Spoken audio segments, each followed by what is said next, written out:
कि एकजुटता थी हमारे विधायकों में, बीजेपी के विधायकों में भी हड़बड़ थी।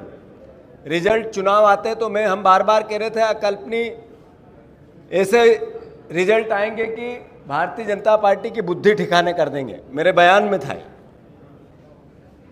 जो हरीश चौधरी जी ने कहा कि जो फॉर्म में उसमें लीगल नोटिस के डिक्लेरेशन का कोई प्रोविजन ही नहीं है। ये फॉर्म आप देखोगे तो उसमें इस बात की सत्यता आप पाओगे। फिर आदरणीय धनोपिया जी ने कहा कि एटीट्यूड इस तरीके का था कि उनको क्राइम करना था।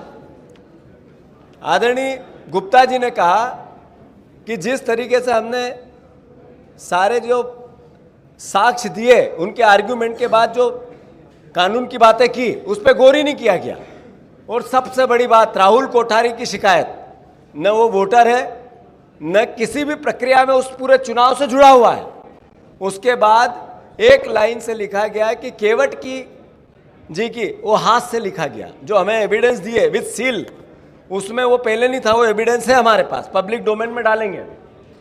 तो कुल मिलाकर पूरी स्क्रिप्ट 3, 4, 5 मंत्री, पूरी सरकार भारत निर्वाचन आयोग को डिक्टेट कर रहे थे। जो आरोप बैठा है उसको एक तरह से निर्देशित कर रहे थे।